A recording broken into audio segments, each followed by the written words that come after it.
रहीम अस्सलाम वालेकुम nine news TV. आज हमारे मेहमान जफ़र इकबाल भट्ट साहब जर्मनी गीजन से, पाकिस्तान चुवेंडे से, और इनसे लगाएंगे गपशप। अस्सलाम वालेकुम भट्ट साहब। वालेकुम सलाम वरहमतुल्लाह। भट्ट साहब क्या हाल है आपका? शुक्र अल्हम्दुलिल्लाह जुवेद साहब, सब ठीक ठाक। तुसी सुनाओ तुहाडा की हाल है? हाँ जी, मैं भी ठीक ठाक। भट्ट साहब की आजकल चल रहा है कोरोना वायरस भी, ये तो घर ही बैठे हो गए। हाँ जी मुबारक साहब, कोरोना की वजह तो घर ही काफी देर तो बैठे जे, बाहर ते कोई सूरत हाल नजर नहीं आ रही। बस कोई मस्जिद चले जाइदा जे नमाज पढ़न, जुमा अच्छा, पढ़न, उस तो इलावा घर ही सारा दिन रहीदा जी। ਇਹਦਾ मतलब दो ही काम ने, सो लिया ते खा लिया। हाँ जी अच्छा, हाँ जी। मतलब यही फिक्र होती है ना कि सो के उठ के फिर खाना, ते खा के फिर फिक्र होती कि हाँ सोना नमाज, हुन। हाँ जी, खा के वो नमाज का टाइम होया, नमाज पढ़ ली अच्छा, ते ठीक। बाहर घर बच्चियां दे विच ही रहीदा तो जी। कैसी गुजरी जर्मनी जिंदगी भट्ट साहब? जो साहब मैं तकरीबन 30 साल तो जर्मनी रह रहा जी। ਉਹ बड़ा ਤੁਹਾਡੇ अल्लाह दा फजल है, ठीक ठाक इत्थे जर्मनी दे विच अल्लाह दा फजल है। हर लिहाज नाल इत्थे आजादी है, कोई रुकावट नहीं, कोई मस्जिद च जान दी, नमाज पढ़न दी, अजान देन दी, किसी किस्म की कोई प्रॉब्लम नहीं। ਅੱਛਾ, ਇਹ ਤੁਸੀਂ ਬੜੀ ਇੱਕ ਹੈਰਤ ਵਾਲੀ ਗੱਲ ਦੱਸੀ ਹੈ ਕਿ ਤੁਹਾਨੂੰ ਇੱਥੇ ਹਰ ਚੀਜ਼, ਨਮਾਜ਼ ਵੀ ਪੜ੍ਹਨ ਦਿੰਦੇ ਨੇ, ਮਸਜਿਦ ਵੀ ਜਾਣ ਦਿੰਦੇ ਨੇ। ਇਹ ਜਿੱਥੋਂ ਤੁਸੀਂ ਆਏ ਪਾਕਿਸਤਾਨ 'ਚ, ਉੱਥੇ ਕਿਉਂ ਇਹ ਮਸਲੇ ਬਣੇ ਦੇ ਨੇ?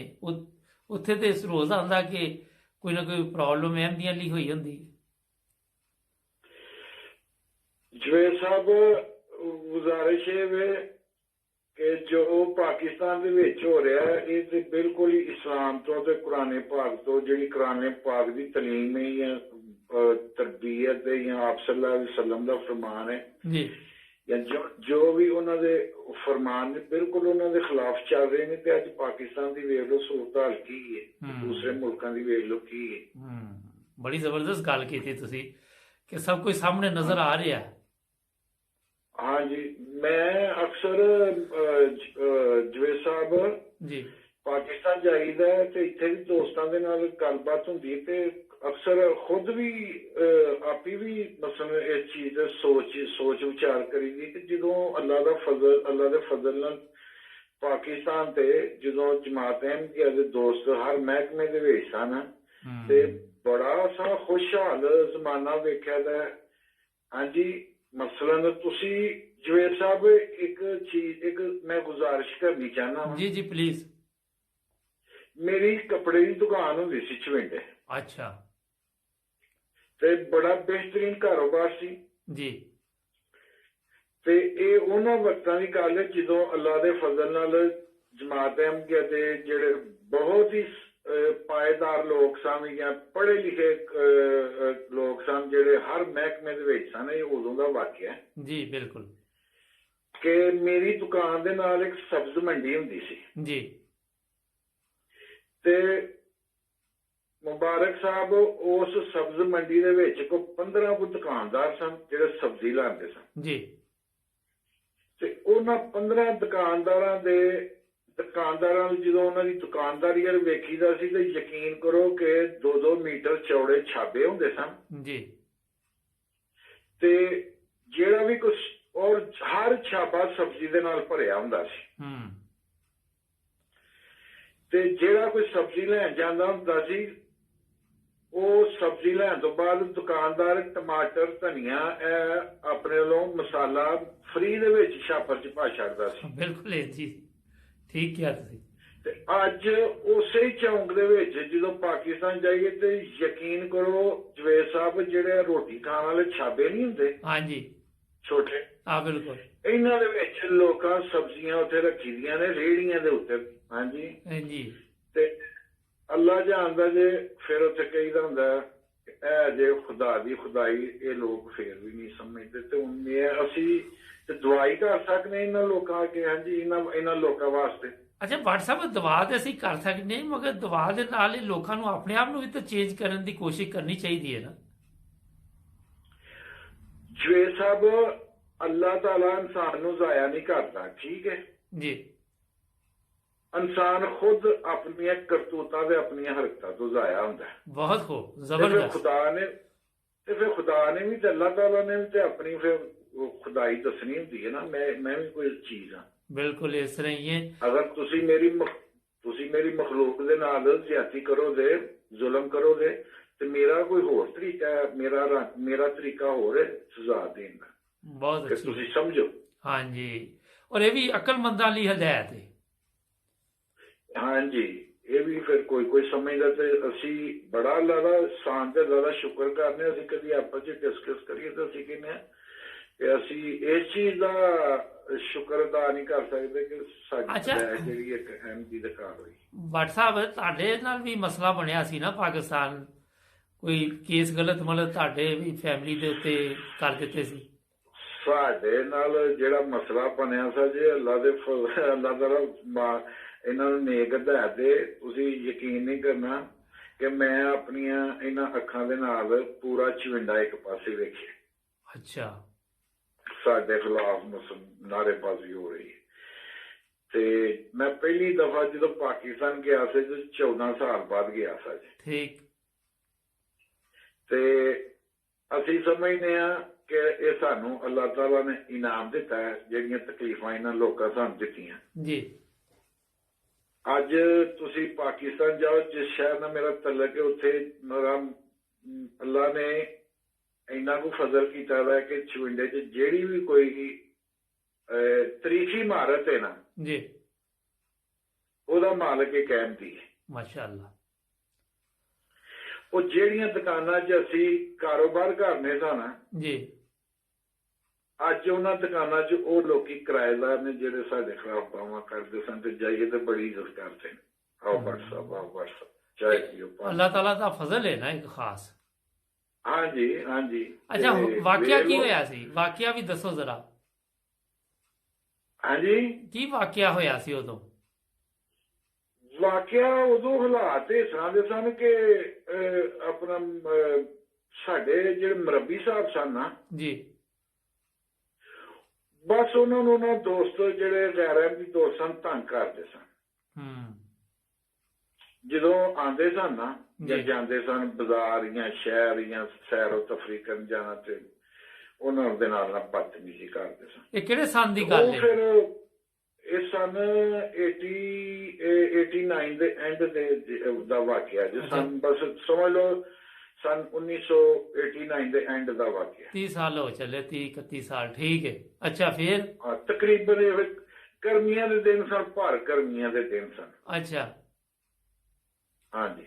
ਫਿਰ ਤੇ ਉਹ ਫਿਰ ਮੁਰੱਬੀ ਸਾਹਿਬ ਫਿਰ ਸਾਡੇ ਜਿੰਨੇ ਵੀ ਅਸੀਂ ਆਪਣਾ ਰਿਸ਼ਤੇਦਾਰ, ਤਾਏ ਚਾਚੇ ਬਾਬੇ ਦੇ, ਸਾਰਿਆਂ ਦੀਆਂ ਦੁਕਾਨਾਂ ਸਨ। ਕਿਸੇ ਜ਼ਿਆਦਾ ਕੱਪੜੇ ਦੀਆਂ ਦੁਕਾਨਾਂ ਸਨ, ਕਰਿਆਨੇ ਦੀਆਂ ਦੁਕਾਨਾਂ ਸਨ। ਹਾਂਜੀ।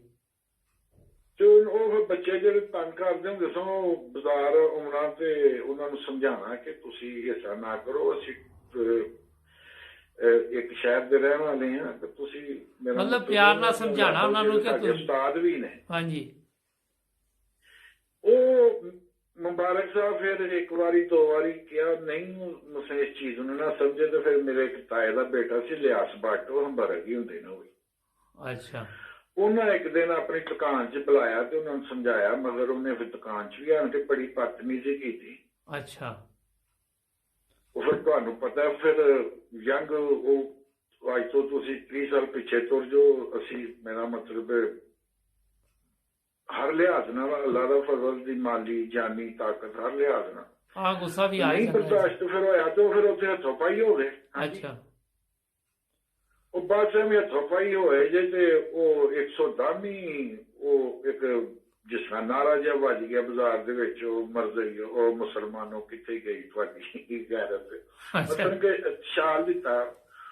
ਉਹਦੀ ਵਜ੍ਹਾ ਨਾਲ ਫਿਰ ਬੜਾ ਉਹ ਚਵਿੰਡਾ ਸਾਰਾ ਹੀ ਇੱਕ ਕਿਸਮ ਦਾ ਇਕੱਠਾ ਹੋ ਗਿਆ। ਥਾਣੇ ਤੁਰ ਗਏ, ਉੱਥੋਂ ਪੁਲਿਸਾਂ ਆ ਗਈਆਂ, ਸਿਆਲਕੋਟ, ਜ਼ਫਰਵਾਲ, ਚਵਿੰਡਾ। ਉਹ ਸਾਡਾ ਇੱਕ ਤਾਏ ਦਾ ਬੇਟਾ, ਉਹਦਾ ਅੱਡਾ ਸੀ ਵੈਗਨਾਂ ਦਾ, ਉੱਥੇ ਤੁਰ ਗਏ, ਵੈਗਨਾਂ ਦੇ ਬੱਸਾਂ ਦੇ ਤੇਲ ਸੁੱਟ ਦਿੱਤਾ। ਅੱਛਾ। ਤੇ ਉਹ ਫਿਰ ਖੈਰ ਇੱਥੋਂ ਤੱਕ ਹਾਲਾਤ ਨਾ ਪਹੁੰਚੇ ਤੇ ਫਿਰ ਉਹਨਾਂ ਆਪਣਾ ਬਾਜ਼ਾਰ ਦਾ ਰੁਖ ਕੀਤਾ ਤੇ ਬਾਜ਼ਾਰ ਫਿਰ ਜਦੋਂ ਆਏ ਤੇ ਬਸਾਂ ਤੁਹਾਨੂੰ ਦੱਸਿਆ ਨਾ ਕਿ 100 ਅਸਾਂ ਆਪਣੀ ਅੱਖੀ ਵੇਖਿਆ ਕਿ ਪੂਰਾ ਚਵਿੰਡਾ ਇੱਕ ਪਾਸੇ ਤੇ ਫਿਰ ਉਹ ਸਾਡੇ ਤਾਏ ਦੇ ਇੱਕ ਬੇਟੇ ਨੇ ਉਹਨਾਂ ਫਿਰ ਆਪਣਾ ਚੌਂਕ ਜਿਹਾ ਸੀ ਉੱਥੇ ਫਿਰ ਇੱਕ ਚੂਨੇ ਦੀ ਲੀਕ ਮਾਰ ਛੜੀ। ਅੱਛਾ। ਤੇ ਉਹਨਾਂ ਨੂੰ ਫਿਰ ਕਿਹਾ ਕਿ ਇਸ ਲੀਕ ਤੋਂ ਅੱਗੇ ਨਹੀਂ ਹੋਣਾ, ਜੇ ਅੱਗੇ ਤੁਸੀਂ ਆਏ ਤੇ ਫਿਰ ਜਾਂ ਤੁਸੀਂ ਆ ਨਹੀਂ ਤੇ ਜਾਂ ਅਸੀਂ ਆ ਨਹੀਂ, ਪੰਜਾਬੀ 'ਚ ਤੁਹਾਨੂੰ ਗੱਲ ਦੱਸਣੇ ਪੈਣ ਸਮਝ ਜੀ। ਤੇ ਜਿਹੜੀ ਸਮਝ ਆਈ ਜੀ ਉਹ ਆਪਣਾ ਜਵੇਦ ਸਾਹਿਬ ਉਹਨਾਂ ਦੇ ਵਿੱਚ ਵੀ ਬੜੇ ਸਮਝਦਾਰ ਸਨ, ਜਿਹੜੇ ਇੱਕ ਦੂਜੇ ਨੂੰ ਮੇਰਾ ਅਜ਼ਰਾ ਤੋਂ ਜਾਣਦੇ ਸਨ ਤੇ ਉਹਨਾਂ ਫਿਰ ਕਿਹਾ ਕਿ ਨਹੀਂ ਹੁਣ ਖੀਰ ਹੋ ਗਿਆ, ਹੁਣ ਇੱਥੇ ਸਟਾਪ ਹੋਈ।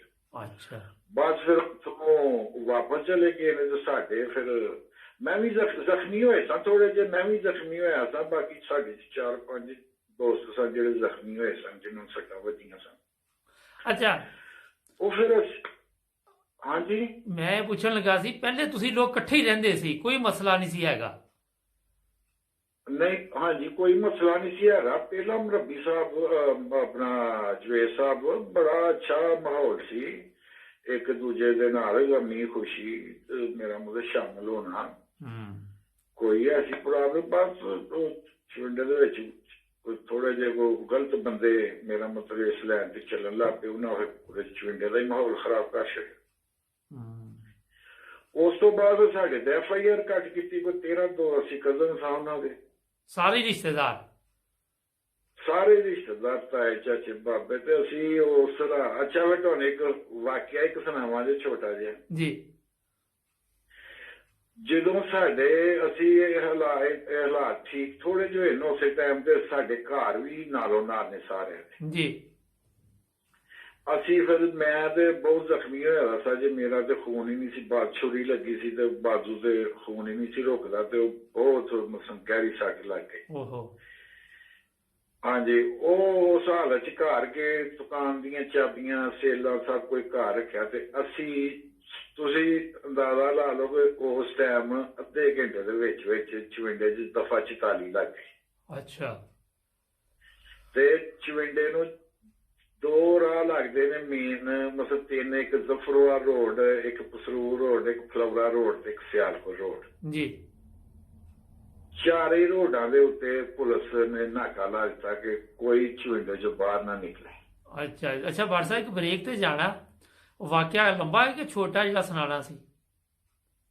ਮੈਂ ਗੁਜ਼ਾਰਿਸ਼ ਇਹ ਕਰਨਾ ਕਿ ਸਾਨੂੰ ਗ੍ਰਿਫਤਾਰ ਕਰਨ ਲੱਗੇ ਤੇ ਅਸੀਂ ਜਦੋਂ ਚਵਿੰਡਿਓਂ ਸਿਆਲਕੋਟ ਗਏ ਹਾਂ ਨਾ, ਮਸਲਨ ਇੱਕ ਰਸਤਾ ਸੀ, ਉਸ ਰਸਤੇ ਜੀ ਤੇ ਇੰਨੀ ਕੁ ਬਾਰਿਸ਼ ਹੋਈ ਜਵੇਦ ਸਾਹਿਬ ਕਿ ਇਹ ਲੋਕਾਂ ਨੂੰ ਅੱਲਾਹ ਤਾਲਾ ਨੇ ਮਹਿਸੂਸ ਹੀ ਨਹੀਂ ਹੋਣ ਦਿੱਤਾ, ਪਤਾ ਹੀ ਨਹੀਂ ਲੱਗਣ ਦਿੱਤਾ ਕਿ ਅਸੀਂ ਗਏ ਕਿੱਥੇ। ਅੱਛਾ। ਸਭ ਕੁਝ ਸਟਾਪ ਹੋ ਗਿਆ ਸੀ। ਸਿਆਲਕੋਟ ਖਵਾਜਾ ਸਰਫਰਾਜ਼ ਸਾਹਿਬ ਤੁਸੀਂ ਸੁਣਿਆ ਹੋਣਾ, ਸਿਆਲਕੋਟ ਦੇ ਵਕੀਲ ਸਨ ਜੀ। ਅਸੀਂ ਫਿਰ ਉੱਥੇ ਗਏ ਤੇ ਉਹਨਾਂ ਸਾਡੇ ਮੇਰਾ ਮਤਲਬ ਸਰਟੀਫਿਕੇਟ ਵਗੈਰਾ ਲਏ। ਅੱਛਾ ਲਓ ਜੀ। ਉਸ ਤੋਂ ਬਾਅਦ ਫਿਰ ਅਸੀਂ ਗ੍ਰਿਫਤਾਰੀਆਂ ਦਿੱਤੀਆਂ ਤੇ ਅਸੀਂ ਕੁਝ 6 ਮਹੀਨੇ ਜੇਲ੍ਹ 'ਚ ਰਹੇ ਸਾਂ। ਲਓ ਹੁਣ ਜੇਲ੍ਹ ਦੀ ਕਹਾਣੀ ਹੈ, ਅਗਲੀ ਬ੍ਰੇਕ ਲੈਣਾ, ਮੈਂ ਬ੍ਰੇਕ ਤੋਂ ਬਾਅਦ ਸੁਣਨੀ ਹੈ। ਨਾਜ਼ਰੀਨ ਜੁੜੇ ਰਹੋ, ਬੜੀ ਦਿਲਚਸਪ ਕਹਾਣੀ ਜੇ ਪਾਕਿਸਤਾਨ 'ਚ ਅਹਿਮੀਅਤ ਨਾਲ ਜਿਹੜੇ ਹਾਲਾਤ 30 ਸਾਲ ਪਹਿਲੇ ਸੀ ਉਹਦੇ ਉੱਤੇ ਗੱਲਬਾਤ ਹੋ ਰਹੀ ਨੇ। ਭੱਟ ਸਾਹਿਬ ਮੇਰੇ ਨਾਲ ਨੇ ਤੇ ਮਿਲਨੇ ਬ੍ਰੇਕ ਤੋਂ ਬਾਅਦ। ਜੁੜ ਜਾਓ ਨਾਇਮ ਰੋਜ਼ TV ਦੇ ਨਾਲ। ਬਿਸਮਿल्लाहिर्रहमानिर्रहीम, अस्सलाम वालेकुम। नाइम रोज़ TV मैं मुबारक जवेद। नाज़रीन ਜ਼ਫਰ ਇਕਬਾਲ ਭੱਟ ਸਾਹਿਬ ਚਵਿੰਡਾ ਪਾਕਿਸਤਾਨ, ਅੱਜ ਕੱਲ੍ਹ ਜਰਮਨੀ 'ਚ, ਉਹ ਦੱਸ ਰਹੇ ਸੀ ਕਿ ਇੱਕ ਟਾਈਮ ਸੀ ਕਿ ਅਸੀਂ ਅਹਿਮਦੀ ਔਰ ਦੂਸਰੇ ਜਿਹੜੇ ਅਹਿਮਦੀ ਨਹੀਂ ਸੀ ਬੜੇ ਪਿਆਰ ਮੁਹੱਬਤ ਦੀ ਜ਼ਿੰਦਗੀ ਗੁਜ਼ਾਰ ਰਹੇ ਸੀ, ਇੱਕ ਦੂਜੇ ਦੇ ਮਰਨ ਜੀਣ 'ਤੇ ਵੀ ਆਉਂਦੇ ਸੀ, ਖੁਸ਼ੀਆਂ 'ਚ ਵੀ ਮਿਲਦੇ ਸੀ। ਮਗਰ ਚੰਦ ਲੋਕਾਂ ਦੀ ਵਜ੍ਹਾ ਤੋਂ ਪੂਰੇ ਸਿਸਟਮ ਨੂੰ ਖਰਾਬ ਕਰ ਦਿੱਤਾ ਗਿਆ। ਅੱਛਾ ਭੱਟ ਸਾਹਿਬ ਅਸਲਾਮ ਵਾਲੇਕੁਮ। ਵਾਲੇਕੁਮ ਸਲਾਮ। ਅੱਛਾ ਉੱਥੇ ਸ਼ੁਰੂ ਕਰੀਏ ਭੱਟ ਸਾਹਿਬ, ਤੇ ਫਿਰ ਤੁਹਾਨੂੰ ਫੜ ਤੁਸੀਂ ਜਾ ਕੇ ਗ੍ਰਿਫਤਾਰੀ ਆਪ ਪੇਸ਼ ਕੀਤੀ ਆ ਪੁਲਿਸ ਨੂੰ ਆਪਣੇ ਆਪ ਨੂੰ? ਹਾਂਜੀ ਉਹ ਆਪਣਾ ਪਸਰੂਰ ਗ੍ਰਿਫਤਾਰੀ ਦਿੱਤੀ ਸਾਜੇ। ਅੱਛਾ ਤੇ ਕਿੰਨੇ ਜਣੇ ਸੀ ਤੁਸੀਂ? ਅਸੀਂ 13 ਜਣੇ ਸਾਜੇ। 13 ਇਕੱਠੇ ਹੀ ਗਏ? ਹਾਂਜੀ। ਤੇ ਕਿੰਨੀ ਉਮਰ ਦੇ ਸੀ ਉਹਦੇ ਜਵਾਨ ਆਪਣੇ? ਮੈਂ ਸਭ ਤੋਂ ਛੋਟਾ ਸਾਜੇ, ਮੇਰੀ ਉਸ ਟਾਈਮ 22 ਸਾਲ ਉਮਰ ਸਾਜੇ। ਅੱਛਾ ਤੇ ਸਾਰੇ ਹੀ ਤੁਸੀਂ ਗਏ। ਅੱਛਾ ਇਹ ਦੱਸੋ ਕਿ ਪਹਿਲੇ ਵੀ ਕਦੀ ਪੁਲਿਸ ਨਾਲ ਵਾਹ ਪਿਆ ਸੀ ਪਾਕਿਸਤਾਨ ਦੀ ਨਾਲ? ਪਹਿਲੋਂ ਜਮਾਤੀ ਲਿਹਾਜ਼ ਨਾਲ ਮੈਂ ਕਹਿੰਦਾ ਕਿ ਸਾਡਾ ਸਾਰੀ ਉਮਰ ਸਾਡੇ ਫੈਮਿਲੀ ਦਾ ਥਾਣੇ ਦਾ ਮੇਰਾ ਮਤਲਬ ਕਿਸੇ ਕਾਗਜ਼ ਤੇ ਨਾਮ ਹੀ ਨਹੀਂ ਸੀ ਲਿਖਿਆ। ਅੱਛਾ, ਫਿਰ ਤੁਸੀਂ ਪੁਲਿਸ ਸਟੇਸ਼ਨ ਜਾ ਕੇ ਗ੍ਰਿਫਤਾਰੀ ਦਿੱਤੀ ਤੇ ਕੀ ਅੱਗੇ ਦੀ ਕਹਾਣੀ ਪੂਰੀ ਸੁਣਨੀ ਹੈ ਕਿਉਂਕਿ ਪਤਾ ਜ਼ਰਾ ਚੱਲੇ। ਮੈਂ ਤੁਹਾਨੂੰ ਗੁਜ਼ਾਰਿਸ਼ ਇਹ ਕਰਨਾ ਕਿ ਅਸੀਂ ਜੋ ਪਸਰੂਰ ਗ੍ਰਿਫਤਾਰੀ ਦਿੱਤੀ ਤੇ ਸਾਰੇ ਚਵਿੰਡੇ ਨੂੰ ਪਤਾ ਲੱਗਾ ਨਾ ਜੋ ਗ੍ਰਿਫਤਾਰੀ ਦਿੱਤੀ ਤੇ ਅਸੀਂ ਜੋ ਚਵਿੰਡੇ ਆਏ ਨਾ ਪਹਿਲੇ ਚੌਂਕ 'ਚ ਪਸਰੂਰੋਂ ਨਿਕਲਦੇ ਜਾਂ ਚਵਿੰਡੇ ਦਾ ਪਹਿਲਾ ਚੌਂਕ ਹੁੰਦਾ। ਹਾਂਜੀ, ਸੁਣਿਆ ਕਿ ਉਸ ਦਿਨ ਉਹਨਾਂ ਦੋਸਤਾਂ ਨੇ ਇੰਨੀ ਕੋ ਆਤਿਸ਼ਬਾਜ਼ੀ ਕੀਤੀ ਕਿ ਚਵਿੰਡੇ ਦੀ ਤਰੀਕ 'ਚ ਕਦੀ ਇੰਨੀ ਆਤਿਸ਼ਬਾਜ਼ੀ ਹੋਈ ਨਹੀਂ। ਅੱਛਾ, ਤੇ ਉਸ ਟਾਈਮ ਉਸ ਤੋਂ ਬਾਅਦ ਫਿਰ ਅਸੀਂ ਜੋ ਗ੍ਰਿਫਤਾਰੀ ਦੇਣ ਤੋਂ ਬਾਅਦ ਚਵਿੰਡੇ ਦੇ ਵਿੱਚੋਂ ਦੀ ਗੁਜ਼ਰਿਆ ਤੇ ਅਸੀਂ ਥਾਣਾ ਫਲੌੜਾ ਸਾਨੂੰ ਲੱਗਦਾ ਜੀ ਜੀ, ਉੱਥੇ ਜਦੋਂ ਗ੍ਰਿਫਤਾਰ ਦਿੱਤੀ ਹੈ ਤੇ ਸਾਨੂੰ ਪੂਰੇ ਚਵਿੰਡੇ ਨੂੰ ਵਹਾਲਿਆ ਗਿਆ ਹੱਤਾ ਕਿ ਮਸਲਨ ਕਿ ਚਨਿਆਉੜ ਤੱਕ ਮੌਲਵੀ ਆਏ ਨੇ ਸਾਨੂੰ ਵੇਖ। ਅੱਛਾ, ਹਾਂਜੀ, ਤੇ ਉਸ ਤੋਂ ਬਾਅਦ ਫਿਰ ਸਾਨੂੰ ਉਹਨਾਂ ਥਾਣੇ ਸ਼ਿਫਟ ਕਰ ਦਿੱਤਾ। ਅੱਛਾ, ਥਾਣੇ ਤੋਂ ਫਿਰ ਸਾਨੂੰ ਸਿਆਲਕੋਟ ਜੇਲ੍ਹ 'ਚ ਆਪਣਾ ਸ਼ਿਫਟ ਕੀਤਾ। ਸ਼ਾਮ ਦਾ ਟਾਈਮ ਹੋ ਗਿਆ ਤੇ ਸਾਨੂੰ ਜੇਲ੍ਹ ਵਾਲਿਆਂ ਮਸਲਨ ਦਾਖਲ ਹੀ ਲਿਆ ਹੀ ਨਹੀਂ ਜੇਲ੍ਹ ਵਾਲਿਆਂ। ਫਿਰ ਉਸ ਤੋਂ ਬਾਅਦ ਫਿਰ ਸਿਆਲਕੋਟ ਸਦਰ ਥਾਣੇ ਸਾਨੂੰ ਸਾਰਿਆਂ ਨੂੰ ਲਿਆਉਂਦਾ ਗਿਆ। ਅੱਛਾ, ਤੇ ਮੁਬਾਰਕ ਸਾਹਿਬ ਇੱਕ ਹੈਰਾਨਗੀ ਵੀ ਕਰ ਲਏ ਕਿ ਮਸਲਨ ਰਾਤ ਸ਼ਾਮ ਪਈ ਹੈ ਸਾਨੂੰ ਨਹੀਂ ਪਤਾ ਕਿ ਸਾਡਾ ਖਾਣਾ ਕਿੱਥੋਂ ਆਇਆ। ਤੇ ਖਾਣੇ ਦੇ ਵਿੱਚ ਵੀ ਅੱਲਾ ਦੇ ਫਜ਼ਲ ਨਾਲ ਇਸ ਤਰ੍ਹਾਂ ਦਾ ਖਾਣਾ ਕਿ ਜਿਸ ਤਰ੍ਹਾਂ ਕੋਈ ਸਾਡੇ ਘਰ ਕੋਈ ਬੜਾ ਹੀ ਬਿਹਤਰੀਨ ਮਹਿਮਾਨ ਆਇਆ। ਅੱਛਾ, ਸੁਬਾਹ ਦਿਨ ਚੜਿਆ ਸਾਨੂੰ ਨਹੀਂ ਪਤਾ ਕਿ ਸਾਡਾ ਨਾਸ਼ਤਾ ਕਿਹਨੇ ਭੇਜਿਆ। ਤੇ ਨਾਸ਼ਤੇ ਦੇ ਵਿੱਚ ਵੀ ਇਹ ਚੀਜ਼ਾਂ ਸਾਡੇ ਕਿ ਸਾਨੂੰ ਆਪਣੀਆਂ ਮਸਲ ਅਸੀਂ ਨਾਸ਼ਤੇ ਨੂੰ ਵੇਖ ਕੇ ਤੇ ਅਸੀਂ ਖੁਸ਼ ਹੋਈਏ ਕਿ ਰੱਬ ਸਾਨੂੰ ਕਿੱਥੋਂ ਇਹ ਮਨ ਸਲਵਾ ਭੇਜਦਾ। ਮੇਰਾ ਹਾਸਾ ਪਤਾ ਕਿਉਂ ਨਿਕਲ ਗਿਆ? ਹਾਂਜੀ, ਮੇਰਾ ਹਾਸਾ ਇਸ ਤੋਂ ਨਿਕਲ ਗਿਆ ਕਿ ਤੁਹਾਨੂੰ ਪਤਾ ਹੀ ਨਹੀਂ ਲੱਗਾ ਕਿ ਤੁਸੀਂ ਗ੍ਰਿਫਤਾਰ ਹੋਏ ਜੇ ਜਦੋਂ ਖਾਣਾ ਛਾਣਾ ਖਾਦਾ ਤੇ। ਮੈਂ ਗੁਜ਼ਾਰਿਸ਼ ਕਰਨਾ ਕਿ ਅਸੀਂ ਉਹ ਥਾਣੇ 'ਚ ਜਿਹੜੀ ਰਾਤ ਰਹੀ ਹੈ ਤੇ ਸੁਬਾਹ ਨਾਸ਼ਤਾ ਕੀਤਾ ਸਾਨੂੰ ਫਿਰ ਜੇਲੇ ਭੇਜਿਆ ਗਿਆ ਸਿਆਲਕੋਟ। ਠੀਕ, ਉੱਥੋਂ ਜਿਹੜਾ ਜੇਲ੍ਹ ਦਾ ਕੋਈ ਨਿਜ਼ਾਮ ਹੈ ਕਾਰਵਾਈ ਉਹ ਪੂਰੀ ਕਰਕੇ ਸਾਨੂੰ ਇੱਕ 16 ਨੰਬਰ ਚੱਕੀ 'ਚ ਬੰਦ ਕੀਤਾ। ਉਸ ਚੱਕੀ 'ਚ ਬੰਦ ਕੀਤਾ ਕਿ ਇੱਥੇ ਕੋਈ ਪਰਿੰਦਾ ਵੀ ਨਹੀਂ ਆ ਸਕਦਾ ਕਿ ਅਸੀਂ ਬੜੇ ਵੱਡੇ ਮੁਜਰਮਾਂ ਦਾ ਬੜਾ ਵੱਡਾ ਜੁਰਮ ਕਰਕੇ ਆਏ ਹਾਂ। ਨਹੀਂ ਤੇ FIR ਕਿਸ ਚੀਜ਼ ਦੀ ਕੱਟੀ ਸੀ ਪੁਲਿਸ ਨੇ?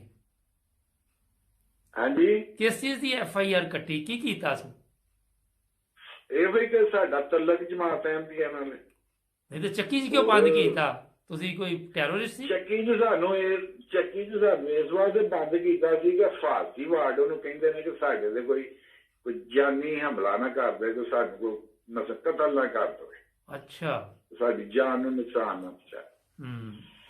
ਤੇ ਜਵੇਦ ਸਾਹਿਬ ਉੱਥੇ ਜੇਲ੍ਹ ਦੇ ਵਿੱਚ ਮਾਸ਼ਾਅੱਲਾ ਕਾਫੀ ਦੇਰ ਰਹੇ ਹਾਂ ਤੇ ਜੇਲ੍ਹ ਦੇ ਵਿੱਚ ਵੀ ਇਸ ਤਰ੍ਹਾਂ ਹੀ ਰਹੇ ਹਾਂ ਕਿ ਜਿਸ ਤਰ੍ਹਾਂ ਯਕੀਨ ਕਰੋ ਕਿ ਸਾਨੂੰ ਅਸੀਂ 100 ਸਾਲ ਦੇ ਵੀ ਹੋ ਜਾਂਦੇ ਤੇ ਸਾਨੂੰ ਵਾਕਿਆ ਨਹੀਂ ਭੁੱਲ ਸਕਦਾ। ਅੱਛਾ, ਤੇ ਭੱਟ ਸਾਹਿਬ 13 ਬੰਦਿਆਂ ਨੂੰ ਇੱਕੋ ਜਗ੍ਹਾ ਹੀ ਬੰਦ ਕਰਤਾ ਉਹਨਾਂ ਨੇ? ਉਸ ਚੱਕੀ ਦੇ ਵਿੱਚ 3 ਕਮਰੇ ਸਨ, 4 ਕਮਰੇ। ਅੱਛਾ, ਤੇ ਬਾਹਰੋਂ ਆਪਣਾ ਜਿਸ ਤਰ੍ਹਾਂ ਇੱਕ ਵਿਹੜਾ ਇਕੱਠਾ ਤੇ ਕਮਰੇ ਵੱਖਰੇ ਵੱਖਰੇ ਦੇ ਵਿਹੜਾ ਇਕੱਠਾ ਦੇ ਵਿਹੜੇ ਦੇ ਵਿੱਚ ਵੀ ਮਸਲਨ ਉਹ ਇਸ ਤਰ੍ਹਾਂ ਦਾ ਜਾਲ ਸੀ ਜੇਲ੍ਹ ਦਾ ਕਿ ਤੁਸੀਂ ਦਰਵਾਜ਼ੇ ਚੋਂ ਬਾਹਰ ਨਿਕਲਣ ਵਾਸਤੇ 3 ਜੰਗਲੇ ਕ੍ਰਾਸ ਕਰਕੇ ਤੇ ਫਿਰ ਤੁਸੀਂ ਬਾਹਰ ਆਉਣਾ। ਅੱਛਾ, ਤੇ ਫਿਰ ਉੱਤੇ ਆਪਣਾ ਬਿਸਤਰੇ ਕਿੱਥੋਂ ਆਏ? ਅੱਛਾ, ਉਹ ਕੁਦਰਤੀ ਬਾਤ ਉਹਨਾਂ ਦਿਨਾਂ 'ਚ ਗਰਮੀ ਬੜੀ ਸੀ। ਅੱਛਾ, ਤੇ ਸਾਡੇ ਕੋਲ ਲਾਚੇ ਕਮੀਜ਼ਾਂ ਤੌਲੀਏ ਇਹ ਚੀਜ਼ਾਂ ਬੜੀਆਂ ਸਨ, ਬਿਸਤਰੇ ਦੀ ਜ਼ਰੂਰਤ ਕੋਈ ਨਹੀਂ ਸੀ। ਸਗੋਂ ਅਸੀਂ ਤਾਂ ਰੋਜ਼ ਸ਼ਾਮ ਨੂੰ ਚੱਕੀ ਦੇ ਵਿੱਚ ਨਾ ਕਮਰੇ 'ਚ ਪਾਣੀ 4-4 5-5 ਪਾਣੀ ਦੀਆਂ ਬਾਲਟੀਆਂ ਰੋੜ ਕੇ ਫਰਸ਼ ਠੰਡਾ ਕਰਕੇ ਤੇ ਫਿਰ ਅਸੀਂ ਸੌਣਾ ਕਰਨਾ। ਅੱਛਾ, ਇੰਨੀ ਗਰਮੀ ਸੀ? ਹਾਂ, ਬਹੁਤ ਗਰਮੀ ਸੀ। ਤੇ ਸਾਡੇ ਜਿਹੜੇ ਜੇਲ੍ਹ 'ਚ ਦਿਨ ਗੁਜ਼ਰੇ ਨੇ ਤੁਸੀਂ ਸਮਝ ਲਓ ਕਿ ਅਸੀਂ ਇੱਕ ਆਪਣਾ ਮਰੀ ਗਏ ਦੀਆਂ ਸੈਰ ਕਰਨਾ ਪਿਕਨਿਕ ਸੀ। ਆਵਾਜ਼ ਨਹੀਂ ਜੀ ਆਈ। ਮੈਂ ਕਿਹਾ ਪਿਕਨਿਕ ਤੁਸੀਂ ਸਮਝਦੇ ਰਹੇ ਕਿ ਪਿਕਨਿਕ ਤੇ ਆਏ ਹਾਂ, ਨੇ? ਪਿਕਨਿਕ ਮਨਾਉਣ ਆਏ ਵੈਸੇ ਨਮਾਜ਼ਾਂ ਪੜ੍ਹ ਛੱਡਣੀਆਂ, ਨਮਾਜ਼ ਪੰਜੇ ਵਕਤ ਪੜ੍ਹਨੀ, ਅੱਛਾ ਫਿਰ ਇੱਕ ਦੂਜੇ ਨੂੰ ਮਸਲਨ ਉਹ ਇੱਕ ਗੇਮ ਹੁੰਦੀ ਸੀ ਤਾਸ਼ ਦੀ ਕੜਵਾਂਜ, ਜਿਹਨੇ ਹਾਰ ਜਾਣਾ ਇੱਕ ਦੂਜੇ ਨੂੰ 100 ਵਾਰੀ ਕੁੱਟਣਾ। ਅੱਛਾ ਨਮਾਜ਼ ਦਾ ਟਾਈਮ ਹੋਣਾ, ਨਮਾਜ਼ ਪੜ੍ਹਨੀ ਤੇ ਆਪਣਾ ਜਿਹੜਾ ਖਾਣਾ ਸੀ ਜਿਹੜਾ ਸਾਨੂੰ ਆਉਂਦਾ ਸੀ, ਸਾਨੂੰ ਯਕੀਨ ਕਰੋ ਇੰਨਾ ਕੁ ਸਾਡੇ ਕੋਲ ਖਾਣਾ ਹੁੰਦਾ ਸੀ ਜੇ ਮੁਖਤਾਰ ਚ ਕਿ ਸਾਨੂੰ ਦੂਸਰਿਆਂ ਦੋਸਤਾਂ ਨੂੰ ਦੇਣਾ ਪੈਂਦਾ ਸੀ ਜਿਹੜੇ ਉੱਥੇ ਜੇਲ੍ਹ ਦੇ ਵਿੱਚ ਆ। ਅੱਛਾ ਇਹ ਦੱਸੋ ਜਿੰਨੇ ਵੀ ਤੁਸੀਂ ਜੇਲ੍ਹ 'ਚ ਗਏ ਸਾਰੇ ਹੀ ਬੱਟ ਫੈਮਿਲੀ ਨਾਲ ਤਲਕ ਰੱਖਦੇ ਸੀ? ਹਾਂਜੀ, ਸਾਰੇ ਭੱਟ ਫੈਮਿਲੀ ਨਾਲ। ਅਤੇ ਤੁਹਾਨੂੰ ਤੇ ਖਾਣੇ ਨਾਲ ਹੀ ਗਰਜ ਸੀ, ਖਾਣਾ ਪਹੁੰਚ ਰਿਹਾ ਸੀ ਉੱਥੇ? ਮੈਂ ਕਹਿੰਦਾ ਕਿ ਮੁਬਾਰਕ ਸਾਹਿਬ ਉਹ ਯਕੀਨ ਕਰੋ ਕਿ ਇਸ ਤਰ੍ਹਾਂ ਦੇ ਨਾਸ਼ਤੇ ਅਸੀਂ ਬਾਹਰ ਘਰ ਨਹੀਂ ਕਰਦੇ ਰਹੇ ਜਿਸ ਤਰ੍ਹਾਂ ਦੇ ਅਸੀਂ ਜੇਲ੍ਹ 'ਚ ਕਰਦੇ ਸਾਂ, ਜਿਸ ਤਰ੍ਹਾਂ ਸਾਨੂੰ ਨਾਸ਼ਤੇ ਹੁੰਦੇ ਸੀ ਤੇ ਖਾਣੇ ਹੁੰਦੇ ਸਨ। ਨਾਜ਼ਰੀਨ ਮੈਨੂੰ ਹਾਸਾ ਇਸ ਤੋਂ ਆ ਰਿਹਾ ਕਿ ਬੱਟ ਸਾਹਿਬ ਦੀਆਂ ਗੱਲਾਂ ਸੁਣ ਕੇ ਸਾਡਾ ਦਿਲ ਕਰਨ ਲੱਗ ਪਿਆ ਕਿ ਜੇਲ੍ਹ ਦੀ ਰੋਟੀ ਯਾਰ ਕਿਸੇ ਦਿਨ ਖਾਈਏ, ਕਦੀ ਕਦੀ ਜੇਲ੍ਹ ਦੀ ਰੋਟੀ ਖਾਣੇ ਹੁੰਦੇ ਸਨ। ਅੱਛਾ ਯਕੀਨ ਕਰੋ ਕਦੀ ਕਦੀ ਕਹਿਣਾ ਕਿ ਯਾਰ ਛੱਡੋ ਅੱਜ ਉਹ ਚਾਹ ਦੇ ਪਰਾਂਠਾ ਖਾਣੇ ਜੇਲ੍ਹ ਦਾ, ਜੇ ਇਹ ਜਿਹੜੇ ਖਾਣੇ ਨੇ ਸਾਹਮਣੇ ਨੂੰ ਵਿਚਾਰਿਆਂ ਦੇ ਜਿਹੜੇ ਉਹ ਕੈਦੀ ਸਨ ਸਾਹਮਣੇ ਜੇਲ੍ਹ ਦੇ ਵਿੱਚ, ਦੂਸਰੀ ਸਾਈਡ ਤੇ ਨਜ਼ਰ ਹੁੰਦੇ ਸਨ। ਉਹਨਾਂ ਨੂੰ ਪਤਾ ਲੱਗ ਗਿਆ ਹੋਣਾ ਕਿ ਤੁਹਾਡਾ ਤਲਕ ਬੱਟ ਫੈਮਿਲੀ ਨਾਲ ਹੈ? ਸਾਰਿਆਂ ਨੂੰ ਪਤਾ ਸੀ ਬੱਟ ਦੇ ਐਮਦੀ ਤੇ ਸਾਰੇ ਰੋਂਦੇ ਸਨ ਕਿ ਤੁਹਾਨੂੰ ਕਿਉਂ ਇਹ ਸਨ ਤੁਹਾਡੇ ਨਾਲ ਕਰ, ਤੁਸੀਂ ਤੇ ਏਡੇ ਅੱਛੇ ਬੰਦੇ ਹੋ, ਤੁਹਾਨੂੰ ਵੇਖੀਦਾ ਨਮਾਜ਼ਾਂ ਪੜ੍ਹਦੇ ਵੇਖੀਦਾ ਕੁਰਾਨੇ ਪਾਕ ਵੀ ਪੜ੍ਹਦੇ ਹੋ, ਇੱਕ ਦੂਜੇ ਨਾਲ ਖੇਡਦੇ ਮਲਦੇ ਵੀ ਹੋ, ਤੁਹਾਨੂੰ ਕੌਣ ਕਹਿੰਦਾ ਕਿ ਤੁਹਾਡਾ ਤਲਕ ਨਹੀਂ ਇਸਲਾਮ ਦੇ ਨਾਲ?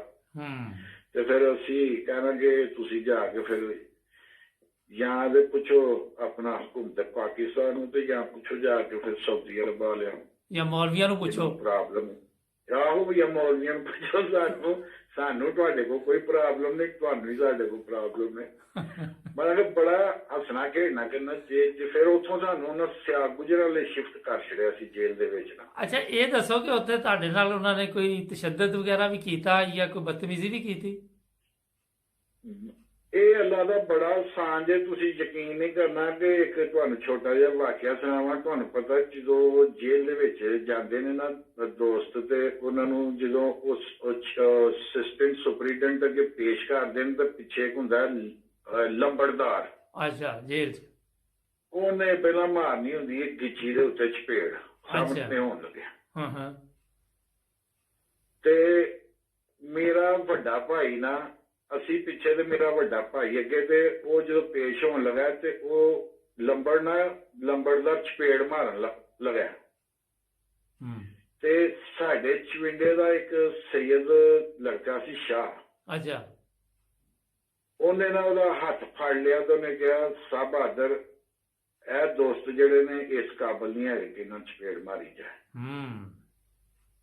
ਉਹ ਐਮਦੀ ਨਹੀਂ ਸੀ? ਸ਼ਰੀਫ ਆਦਮੀ ਤੇ ਕਾਰੋਬਾਰੀ ਲੋਕ ਨੇ, ਇਹਨਾਂ ਦਾ ਕਿਸੇ ਬੁਰੀ ਚੀਜ਼ ਨਾਲ ਤਲਕ ਵਾਸਤਾ ਨਹੀਂ ਹੈਗਾ, ਸਿਰਫ ਇਹਨਾਂ ਦਾ ਕਸੂਰ ਹੈ ਕਿ ਅਹਿਮਦੀ ਨਹੀਂ। ਜਿਹਨੇ ਹੱਥ ਫੜਿਆ ਉਹ ਅਹਿਮਦੀ ਨਹੀਂ ਸੀ ਹੈਗਾ? ਨਹੀਂ, ਉਹ ਗੈਰ ਅਹਿਮਦੀ ਸੀ। ਉਹ ਦੋਸਤ ਉਹ ਜਾਣਦਾ ਸੀ ਸਾਨੂੰ। ਅੱਛੇ ਲੋਕ ਵੀ ਹੈਗੇ ਨੇ ਨਾ? ਹਾਂਜੀ, ਤੇ ਉਹ ਫਿਰ ਨਾ ਉਹਨਾਂ ਬੜੀ ਇੱਜ਼ਤ ਦੇ ਨਾਲ ਸਾਡਾ ਨਾਂ ਪਤਾ ਲੈ ਕੇ ਸਾਨੂੰ ਫਾਰਗ ਕਰਕੇ, ਜਲਦੀ ਸਾਨੂੰ ਫਾਰਗ ਕਰਕੇ ਉਹਨਾਂ ਸਾਨੂੰ ਦੱਸਣ ਫਿਰ ਚੱਕੀ 'ਚ ਵਾਪਸ ਭੇਜਿਆ। ਤੇ ਲੰਬੜਦਾਰ ਜਿਹੜਾ ਹੁੰਦਾ ਉਹਦੀ ਸਿਰਫ ਇੰਨਾ ਹੀ ਕੰਮ ਹੁੰਦਾ ਕਿ ਇੱਕ ਚਪੇੜ ਮਾਰਨੀ ਜਿਹੜਾ ਆਣਾ? ਲੰਬੜਦਾਰ ਕਹਿੰਦੇ ਕਿ ਲੰਬੜਦਾਰ ਇਹ ਵੀ ਹੁੰਦੇ ਜੇ ਦਾਬਾ ਸ਼ਾਬਾ ਮਾਰਨ ਵਾਲੇ ਤੇ ਇੱਕ ਅੱਧੀ ਚਪੇੜ ਮਾਰਨ ਵਾਲੇ। ਅੱਛਾ ਤੇ ਫਿਰ ਉਹ ਆਪਣਾ ਦੁਬਾਰਾ ਦੂਸਰੀ ਜੇਲ੍ਹ 'ਚ ਭੇਜਤਾ? ਕਿਹੜੀ ਜੇਲ੍ਹ 'ਚ ਭੇਜਿਆ ਦੱਸਿਆ ਸੀ? ਗੁਜਰਾਂ ਵਾਲੇ ਜੇਲ੍ਹ 'ਚ। ਇੱਥੇ ਕਿੰਨੀ ਦੇਰ ਰਹੇ ਸਾਰੇ ਜਣੇ? ਇੱਥੇ ਅਸੀਂ ਕੋਈ ਰਹੇ ਸਾਜੇ ਕੋਈ 2 ਮਹੀਨੇ, ਤੇ ਅੱਧਿਆਂ ਬੰਦਿਆਂ ਦੀਆਂ ਜ਼ਮਾਨਤਾਂ ਹੋਈਆਂ ਸਨ ਤੇ ਅੱਧਿਆਂ ਦੀਆਂ ਬਾਅਦ 'ਚ ਹੋਈਆਂ ਸਨ ਜ਼ਮਾਨਤਾਂ। ਮਗਰ ਕੇਸ ਇੱਕੋ ਹੀ ਸੀ ਤੇ ਅੱਧਿਆਂ ਦੀਆਂ ਕਿਉਂ ਜ਼ਮਾਨਤਾਂ ਹੋਈਆਂ? ਉਹ ਜਿਨ੍ਹਾਂ ਦੇ ਹੱਥਾਂ 'ਚ ਸੋਟੇ ਡੱਡੇ ਉਹਨਾਂ ਫੜਾਏ ਦੇ ਸਨ, ਉਹਨਾਂ ਦੀਆਂ ਪਹਿਲਾਂ ਕਰ ਛੜੀਆਂ, ਤੇ ਜਿਨ੍ਹਾਂ ਦੇ ਹੱਥ 'ਚ ਅਸਲਾ ਫੜਾਇਆ ਸੀ ਉਹਨਾਂ ਦੀਆਂ ਜ਼ਰਾ ਬਾਅਦ 'ਚ ਹੋਈਆਂ ਸਨ। ਸਾਡੀਆਂ ਤੇ ਜ਼ਮਾਨਤਾਂ ਹੀ ਨਹੀਂ ਸਨ ਲੈਂਦੇ, ਇਹ ਜ਼ਮਾਨਤਾਂ ਜਾ ਕੇ ਸੁਪਰੀਮ ਕੋਰਟ 'ਚ ਹੋਈਆਂ ਸਨ। ਅੱਛਾ ਹਾਂਜੀ, ਉਹ ਵੀ ਅੱਲਾਹ ਤਾਲਾ ਉਹਨਾਂ ਦੇ ਆਪਣੀਆਂ ਰਹਿਮਤਾਂ ਦੇ ਫਜ਼ਲ ਕਰੇ। ਡਾਕਟਰ ਲਾਮਾ ਇਕਬਾਲ ਸਾਹਿਬ ਦੇ ਬੇਟੇ ਜਿਹੜੇ ਡਾਕਟਰ ਜਵੇਦ ਇਕਬਾਲ ਸਾਹਿਬ ਨੇ। ਅੱਛਾ, ਉਹਨਾਂ ਨੇ ਲਈਆਂ ਜ਼ਮਾਨਤਾਂ? ਉਹਨਾਂ ਜ਼ਮਾਨਤਾਂ ਸੁਪਰੀਮ ਕੋਰਟ 'ਚ ਲਈਆਂ ਸਨ ਸਾਡੀਆਂ। ਅੱਛਾ ਤੇ ਬੱਟ ਸਾਹਿਬ ਜੀ ਇੱਕ ਹੋਰ ਵਾਕਿਆ ਸੁਣਾਈਏ। ਮੇਰਾ ਵਾਕਿਆ ਜਰਾ ਥੋੜਾ ਜਿਹਾ ਹੱਥ ਲੰਮਾ ਹੈ ਤੇ ਤੁਸੀਂ ਹੁਣ ਕਹੋਗੇ ਕਿ ਆਪਣਾ ਇਹ ਕਿਹੋ ਜਿਹਾ ਵਾਕਿਆ। ਅਸੀਂ ਜਦੋਂ ਗੁਜਰਾਲੇ ਇੱਕ ਮਿੰਟ ਬਾਟ ਸਾਹਿਬ ਚਲੋ ਸੁਣਾਓ, 2 ਮਿੰਟ ਚ ਮੁੱਕ ਜਾਏਗਾ। ਹਾਂਜੀ ਚਲੋ। ਗੁਜਰਾਲੇ ਜੇਲ੍ਹ ਚ ਇਸ ਤੋਂ ਵੀ ਜ਼ਿਆਦਾ ਸਾਨੂੰ ਸੀਨ ਜਿਹੜਾ ਨਾ ਮਸਲਨ ਵਾਕਿਆ ਉਹ ਵੀ ਸਾਨੂੰ ਭੁੱਲਣ ਵਾਲਾ ਨਹੀਂ ਵਾਕਿਆ। ਉਹ ਸਿਆਲਕੋਟ ਨਾਲ ਵੀ ਇੱਕ ਵਾਕਿਆ ਇਸ ਤਰ੍ਹਾਂ ਦਾ ਕਿ ਸਾਨੂੰ ਉਹ ਅਸੀਂ ਜੋ ਸੀਨ ਵੇਖਦੇ ਹਾਂ ਤੇ ਸਾਨੂੰ ਸਾਡਾ ਪੁਰਾਣਾ ਵਕਤ ਯਾਦ ਆ ਜਾਂਦਾ ਜੀ। ਦੱਸੋ ਜ਼ਰਾ ਜਲਦੀ ਪਲੀਜ਼। ਉਹ ਮੈਂ ਕਹਿੰਦਾ ਕਿ ਜਦੋਂ ਅਸੀਂ ਸਿਆਲਕੋਟ ਦਾਖਲ ਹੋਏ ਗੁਜਰਾਲ ਜੇਲ੍ਹ 'ਚ ਦਾਖਲ ਹੋਏ ਆ ਤੇ ਉਹ ਦੂਰ ਤੁਸੀਂ ਮੇਰਾ ਤੇ ਉਹ ਜਗ੍ਹਾ ਨਹੀਂ ਵੇਖੀ ਸੀ। ਗੁਜਰਾਲ ਦੀ ਜੇਲ੍ਹ ਜਿਹੜੀ ਹੈ ਨਾ ਮੇਨ ਸੜਕ ਤੋਂ ਜ਼ਰਾ ਕਾਫੀ ਹਟਵੀਂ ਹੈ। ਨਹੀਂ ਮੈਂ ਨਹੀਂ ਦੇਖੀ। ਹਾਂਜੀ ਤੇ ਉਹ ਸਾਨੂੰ ਸਾਰੇ ਜਣਿਆਂ ਨੂੰ ਘੜੀਆਂ ਲੱਗੀ ਦੀਆਂ ਤੇ ਜਦੋਂ ਅਸੀਂ ਪੁਲਿਸ ਵਾਲੀ ਬੱਸ ਜਿਹੜੀ ਉਹ ਉਤਰਿਆ ਨਾ ਤੇ ਉਹ ਸੜਕ ਨਾ ਬਹੁਤ ਜ਼ਿਆਦਾ ਚੱਲਦੀ ਸ਼ਹਿਰ ਦੇ ਵਿੱਚ ਜੀ। ਤੇ ਜਦੋਂ ਅਸੀਂ ਉਤਰਿਆ ਜਿੰਨੇ ਉਹ ਰਕਸ਼ਿਆਂ ਵਾਲੇ ਟਾਂਗਿਆਂ ਵਾਲੇ ਮੈਂ ਕਹਿੰਦਾ ਖਲੋ ਕੇ ਸਾਨੂੰ ਵੇਖਣ ਮਾਸ਼ਾਅੱਲਾ ਸਾਰੇ ਜਵਾਨ। ਹਾਂਜੀ ਅੱਛਾ। ਤੇ ਉਹ ਜਦੋਂ ਸਾਰੇ ਕਾਫੀ ਬੰਦੇ ਖਲੋਤੇ ਤੇ ਸਾਨੂੰ ਕਿਹਾ ਯਾਰ ਉਹ ਅਸੀਂ ਕੋਈ ਐਸੀ ਬਾਤ ਨਹੀਂ, ਨਾਰਮਲ ਝਗੜਾ ਹੋਇਆ ਤੇ ਅਸੀਂ ਸਾਨੂੰ ਇਸ ਟਾਈਮ ਗ੍ਰਿਫਤਾਰ ਕਰਕੇ ਲਿਆਉਂਦਾ। ਉਹ ਜਦੋਂ ਅਸੀਂ ਮੇਨ ਗੇਟ ਦੇ ਕੋਲ ਆਏ ਆ ਤੇ ਅੱਗੇ 12-13 ਪੁਲਿਸ ਵਾਲੇ ਡੰਡੇ ਲੈ ਕੇ ਖਲੋਤੇ ਦੇ ਤੇ ਸਾਡੇ ਵਿੱਚ ਮਾਸ਼ਾਅੱਲਾ ਸਾਰੇ ਭਲਵਾਨ ਸਨ ਸਮਝਦੇ। ਅੱਛਾ। ਉਹ ਇੱਕ ਸਾਡਾ ਤਾਏ ਦਾ ਪੁੱਤਰ ਹੈ ਨਾਸਰ ਭੱਟ। ਅੱਛਾ। ਉਹ ਸਾਨੂੰ ਕਹਿੰਦਾ ਭਾਈ ਆਪਣਾ ਆਪ ਕੱਸ ਲੋ, ਪਤਾ ਨਹੀਂ ਜੀ ਕਿੱਥੋਂ ਸੋਟੇ ਪੈਣੇ ਨੇ ਡੰਡੇ ਪੈਣੇ। ਅੱਛਾ। ਤੇ ਬੜੇ ਪਰੇਸ਼ਾਨ ਹੋਏ ਗੱਲ ਸੁਣ ਕੇ। ਤੇ ਜਦੋਂ ਕੋਈ 10 ਮੀਟਰ ਮੇਰਾ ਖਿਆਲ ਅਸੀਂ 10-15 ਮੀਟਰ ਉਹਨਾਂ ਕੋਲ ਦੂਰ ਹੋਣੇ ਆ ਤੇ ਉਹ ਪੁਲਿਸ ਵਾਲੇ ਸਾਰੇ ਹੀ ਅੰਦਰ ਤੁਰ ਗਏ। ਅੱਛਾ। ਪੁਲਿਸ ਵਾਲੇ ਸਾਰੇ ਹੀ ਅੰਦਰ ਤੁਰ ਗਏ। ਖੈਰ ਅਸਾਂ ਨਹੀਂ ਪੁੱਛਿਆ ਕੀ ਵਜ੍ਹਾ ਹੋਈ।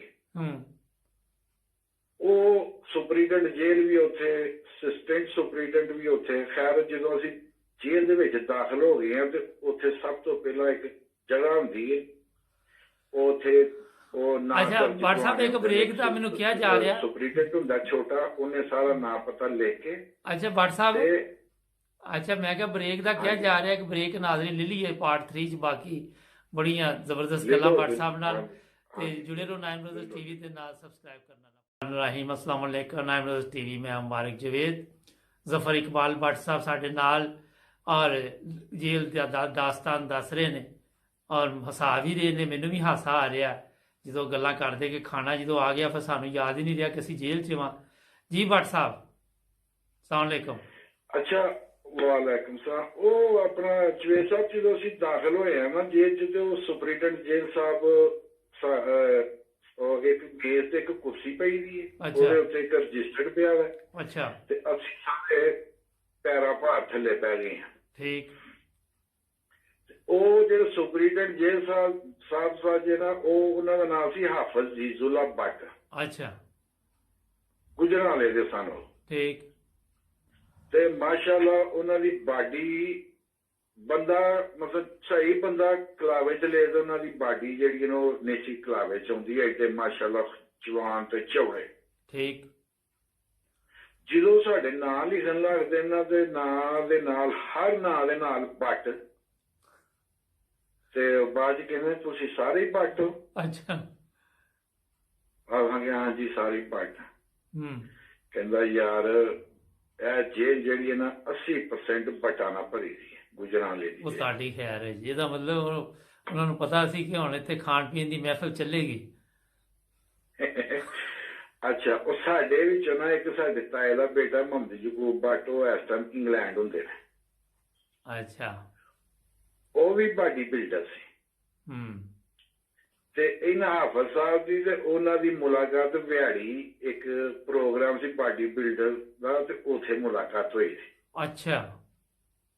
ਤੇ ਉਹ ਕਹਿੰਦਾ ਯਕੂਬ ਭੱਟ ਕਿ ਹਾਫਿਜ਼ ਸਾਹਿਬ ਤੁਸੀਂ ਨਹੀਂ ਮੈਨੂੰ ਜਾਣਦੇ, ਮੈਂ ਤੁਹਾਨੂੰ ਜਾਣਦਾ, ਤੁਹਾਡੀ ਸਾਡੀ ਵਿਹਾੜੀ ਮੁਲਾਕਾਤ ਹੋਈ ਸੀ ਇੱਕ ਪ੍ਰੋਗਰਾਮ ਬਾਡੀ ਬਿਲਡਰ ਦਾ ਪ੍ਰੋਗਰਾਮ ਸੀ। ਅੱਛਾ। ਲੋ ਜੀ ਮੁਬਾਰਕ ਸਾਹਿਬ ਯਕੀਨ ਕਰੋ ਕਿ ਖੁਦਾ ਦੀ ਖੁਦਾਈ ਨਜ਼ਰ ਸਾਨੂੰ ਆ ਰਹੀ ਸੀ ਨਾ ਸਿਆਲਕੋਟ ਵੀ ਤੇ ਗੁਜਰਾਲੇ ਵੀ। ਉਹ ਸਾਨੂੰ ਪੁੱਛਦੇ ਹੈ ਹਾਫਿਜ਼ ਇਜ਼ੁੱਲਾ ਭੱਟ ਕਿ ਤੁਹਾਨੂੰ ਕਿਸੇ ਚੀਜ਼ ਦੀ ਜ਼ਰੂਰਤ ਹੈ, ਕੋਈ ਐਮਰਜੈਂਸੀ ਤੇ ਮੈਨੂੰ ਦੱਸੋ। ਅੱਛਾ। ਉਹ ਸਾਡੇ ਵਿੱਚ ਉਹ ਤੁਹਾਨੂੰ ਦੱਸਿਆ ਨਾਸਰ ਭਲਵਾਨ ਸਾਡੇ ਤਾਏ ਦਾ ਬੇਟਾ, ਉਹ ਕਹਿੰਦਾ ਹਾਫਿਜ਼ ਸਾਹਿਬ ਸਾਡੇ ਵਿੱਚ ਦੋ ਦੋਸਤ ਇੱਕ ਐਸੇ ਨੇ ਜਿਹੜੇ ਜਿਨ੍ਹਾਂ ਨੂੰ ਥੋੜੀ ਜਿਹੀ ਹਾਰਟ ਦੀ ਪ੍ਰੋਬਲਮ ਹੈ। ਅੱਛਾ। ਤੇ ਅਸੀਂ ਚਾਹੁੰਦੇ ਹਾਂ ਕਿ ਇਹਨਾਂ ਨੂੰ ਉਸ ਜਗ੍ਹਾ ਤੇ ਭੇਜਿਆ ਜਾਏ ਜਿੱਥੇ ਪੱਖੇ ਦੀ ਸਹੂਲਤ ਹੈ। ਉਹਨਾਂ ਕਿਹਾ ਠੀਕ ਹੈ। ਲੋ ਜੀ ਆਪਣਾ ਜਵੇਦ ਸਾਹਿਬ ਸਾਡੇ ਤਾਏ ਦੇ ਬੇਟੇ ਕੋਲ ਨਾਸਰ ਭੱਟ ਕੋ ਮੇਰਾ ਹਾਲੇ ਜੇਬ 'ਚ 800 ਕੇ 1000 ਰੁਪਇਆ ਸੀ। ਅੱਛਾ। ਉਹ ਹਾਫਿਜ਼ ਸਾਹਿਬ ਨੂੰ ਦੇਣ ਦੀ ਕੋਸ਼ਿਸ਼ ਕੀਤੀ ਹੈ ਕਿ ਹਾਫਿਜ਼ ਸਾਹਿਬ ਹੈ ਤੁਸੀਂ ਕੋਲ ਰੱਖ ਲਓ, ਸਵੇਰੇ ਪੱਖੇ ਦੀ ਲਵਾ ਦਿਓ। ਉਹਨਾਂ ਕਿਹਾ ਕੋਈ ਗੱਲ ਨਹੀਂ ਭੱਟ ਸਾਹਿਬ, ਤੁਸੀਂ ਕੋਲ ਰੱਖੋ, ਪੱਖੇ ਅਸੀਂ ਆਪਣੇ ਕੋਲੋਂ ਲਾਵਾਂਗੇ, ਤੁਸੀਂ ਸਮਝੋ ਕਿ ਸਾਡੇ ਮਹਿਮਾਨ ਹੋ। ਅੱਛਾ। ਉਹਨਾਂ ਦਾ ਸ਼ੁਕਰੀਆ ਅਦਾ ਕੀਤਾ ਤੇ ਜਿਸ ਕੜੀ ਸਾਨੂੰ ਜਿਸ ਜਗ੍ਹਾ ਦੇ ਬੰਦ ਕੀਤਾ ਗਿਆ ਨਾ ਅੱਛਾ ਬਕਾਇਆ ਜਿਹੜੇ ਦੋਸਤ ਸਨ ਜੀ, ਉਹ ਚੱਕੀ ਜਿਸ ਕੜੀ ਅਸੀਂ ਗਏ ਤੇ ਅੱਗੇ ਦੋ ਭਰਾ ਹਾਂ ਉਹ ਵੀ ਗੁਜਰਾਂ ਵਾਲੇ ਦੇ ਸਨ, ਇੱਕ ਦਾ ਨਾ ਕਾਰੀ ਤੇ ਇੱਕ ਦਾ ਨਾ ਹਾਫਿਜ਼। ਤੁਹਾਡੀ ਖੈਰ ਹੈ ਜੀ। ਉਹ ਕਤਲ ਦੇ ਕੇਸ ਚ ਅੰਦਰ ਆਏ ਦੇ ਸਨ ਤੇ ਉਹਨਾਂ ਨੂੰ ਉੱਥੇ ਮਾਸ਼ਕੀ ਵੀ ਮਿਲਿਆ ਦਾ ਸੀ, ਜਿਹੜਾ ਮਾਲਿਸ਼ ਕਰਦਾ। ਉਹ ਜਿਹੜੇ ਦੋ ਭਰਾ ਅੰਦਰ ਸਨ ਉਹਨਾਂ ਨੂੰ ਕੀ ਉਹ ਕੀ ਮਾਸ਼ਕੀ ਕੀ ਉਹਦਾ ਕੀ ਰੋਲ ਹੁੰਦਾ ਜੇਲ੍ਹ 'ਚ?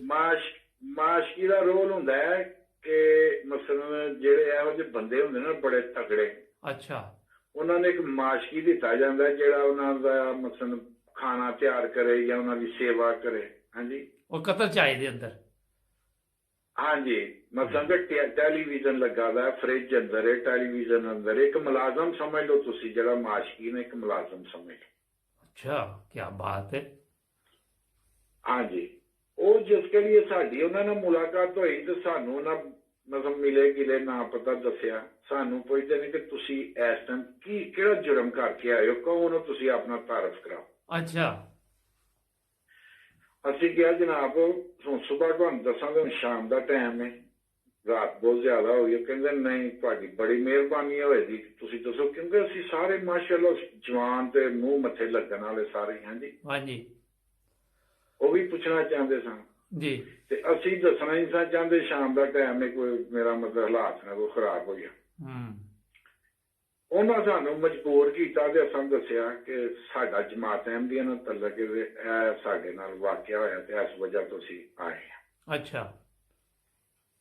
ਲੋ ਜੀ ਜਵੇਦ ਸਾਹਿਬ, ਹੁਣ ਜਿਹੜੀ ਗੱਲ ਮੈਂ ਕਰਨ ਲੱਗਾ ਤੁਸੀਂ ਸੁਣੋਗੇ ਤੇ ਤੁਸੀਂ ਖੁਦ ਮਸਲਨ ਖੁਸ਼ ਹੋਵੋਗੇ ਕਿ ਇਹ ਅੱਲਾਹ ਦਾ ਫਜ਼ਲ ਹੈ। ਬਿਲਕੁਲ ਅੱਲਾਹ ਦਾ ਫਜ਼ਲ। ਉਹ ਆਪਣੇ ਮਾਸ਼ਕੀ ਨੂੰ ਕਹਿੰਦੇ ਨੇ ਕਿ ਜਿੰਨੇ ਬੰਦੇ ਨੇ ਇੰਨਿਆਂ ਬੰਦਿਆਂ ਦਾ ਹੁਣੇ ਹੀ ਖਾਣਾ ਤਿਆਰ ਕਰ, ਜਿੰਨੀ ਜਲਦੀ ਹੁੰਦਾ ਖਾਣਾ ਤਿਆਰ। ਵਾਹ ਕੀ ਬਾਤ। ਬੜਾ ਉਹਨਾਂ ਨੂੰ ਕਿਹਾ ਕਿ ਸੂਫੀ ਸਾਹਿਬ ਸੁਬਹ ਖਾਣਾ ਨਹੀਂ ਖਾ ਕੇ ਸੋਣਾ, ਸੁਬਹ ਭਾਵੇਂ ਪਤਾ ਨਹੀਂ ਸੁਬਹ ਚੜਨਾ ਕਿ ਨਹੀਂ ਦਿਨ ਚੜਨਾ। ਵਾਹ। ਲੋ ਜੀ ਕੋਈ ਘੰਟੇ ਡੇਢ ਦੇ ਵਿੱਚ ਉਸ ਬੰਦੇ ਨੇ ਖਾਣਾ ਛਾਣਾ ਤਿਆਰ ਕੀਤਾ, ਖਾਣਾ ਖਾਧਾ ਤੇ ਖਾਣਾ ਖਾਣ ਤੋਂ ਬਾਅਦ ਫਿਰ ਸਾਡੇ ਵੀ ਸਾਰੇ ਬੰਦੇ ਗੱਲਬਾਤ ਕਰਨ ਵਾਲੇ ਸਨ। ਉਹਨਾਂ ਨੇ ਪੁੱਛਿਆ ਕਿ ਸੂਫੀ ਸਾਹਿਬ ਤੁਸੀਂ ਇੰਨਾ ਤਕੱਲਫ ਕੀਤਾ, ਸਾਨੂੰ ਹੀ ਇਹ ਵਜ੍ਹਾ ਦੱਸ ਛੜੋ।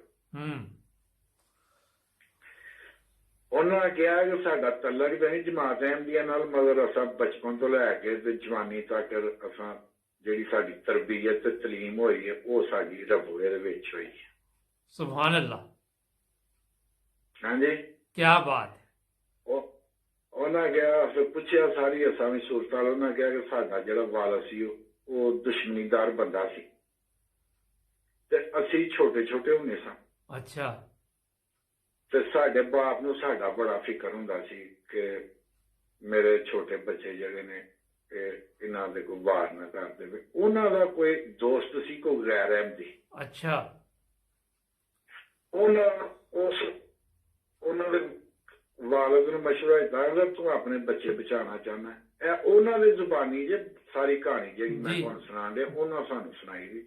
ਬਿਲਕੁਲ ਬਿਲਕੁਲ ਜੀ। ਉਹਨਾਂ ਕਿਹਾ ਜੇ ਤੂੰ ਆਪਣੇ ਬੱਚੇ ਬਚਾਉਣਾ ਚਾਹੁੰਦਾ ਤੇ ਇਹਨਾਂ ਨੂੰ ਰਬੋਆ ਘੱਲ ਛੱਡ। ਅੱਛਾ।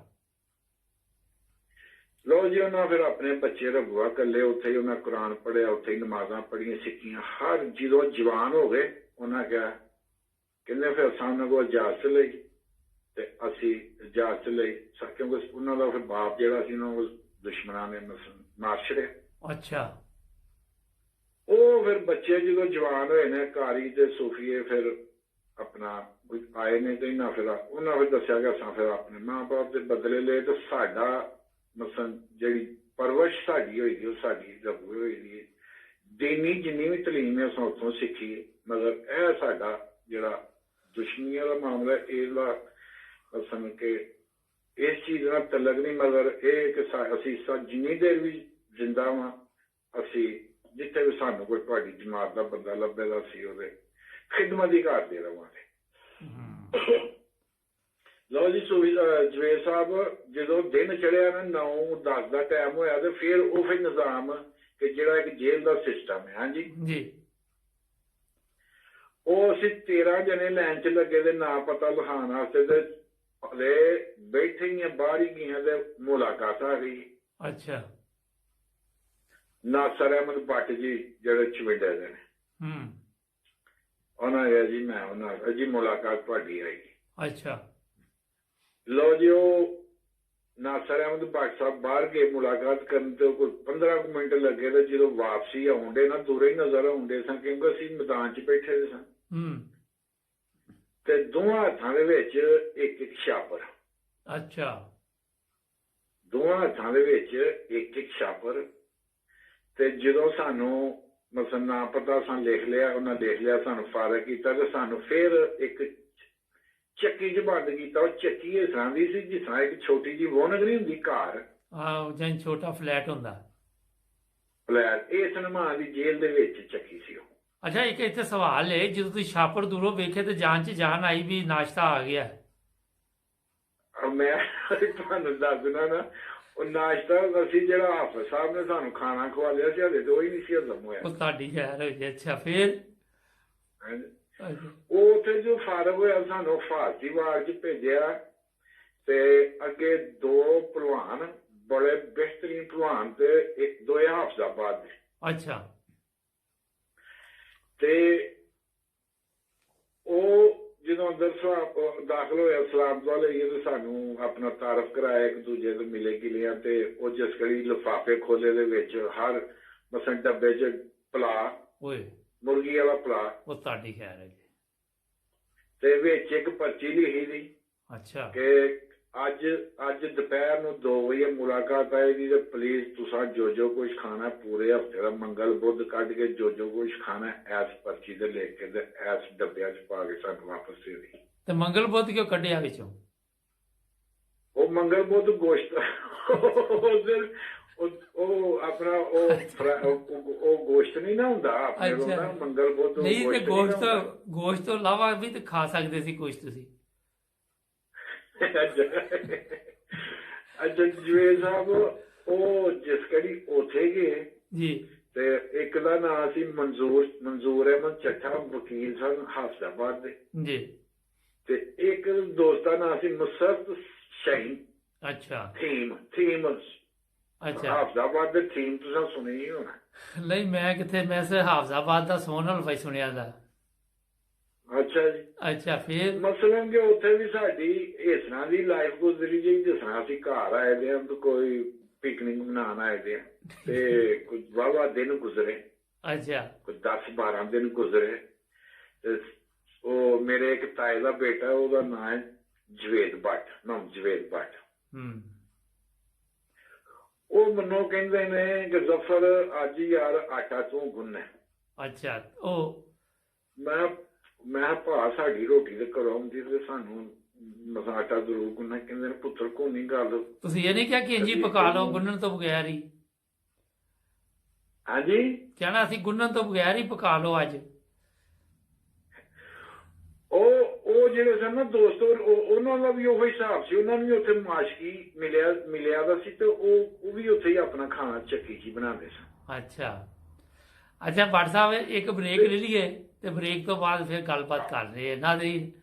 ਅਸਲ ਦੇ ਵਿੱਚ ਇਹ ਇੰਜੀ ਇੱਥੇ ਰਹਿਣਾ ਜਾਇਓ ਨਾ ਕਿਤੇ ਵੀ ਭੱਟ ਸਾਹਿਬ, ਮਸਲਾ ਇਹ ਵਾ ਕਿ ਮੈਂ ਹੱਸਣ ਜੀ। ਇਸ ਤੋਂ ਡਿਆ ਕਿ ਭੱਟ ਸਾਹਿਬ ਦੀਆਂ ਗੱਲਾਂ ਵੀ ਬੜੀਆਂ ਮਜ਼ੇਦਾਰ ਨੇ ਤੇ ਉਹ ਜਦੋਂ ਖਾਣ ਪੀਣ ਦੀ ਗੱਲ ਆਉਂਦੀ ਤੇ ਭੱਟ ਸਾਹਿਬ ਦਾ ਆਪਣਾ ਵੀ ਹਾਸਾ ਨਿਕਲ ਜਾਂਦਾ ਉੱਥੇ ਕਿ ਉਹ ਮੈਂ ਵੀ ਫਿਰ ਕੋਈ ਨਾ ਕੋਈ ਗੱਲ ਕਰਨੀ ਪੈਂਦੀ ਹੈ ਤੇ ਇੱਕ ਗੱਲਬਾਤ ਸੀਰੀਅਸ ਹੀ ਹੋ ਰਹੀ ਹੈ ਮਗਰ ਕਿਉਂਕਿ ਇੱਕ ਦੋਸਤਾਨਾ ਰੰਗ ਦੇ ਵਿੱਚ ਗੱਪਸ਼ਪ ਚੱਲ ਰਹੀ ਨਾਲ ਤੇ ਮੈਂ ਕਿਹਾ ਕੋਈ ਬੁਰਾ ਨਾ ਮਨਾਣਾ ਸਾਡੀ ਗੱਲ ਦਾ ਤੇ ਜੁੜੇ ਰਹੋ 9 ਨਿਊਜ਼ ਟੀਵੀ ਨਾਲ ਸਬਸਕ੍ਰਾਈਬ ਕਰਨਾ ਨਾ ਭੁੱਲਣਾ ਪਾਰਟ 4 ਦੇ ਵਿੱਚ ਦੁਬਾਰਾ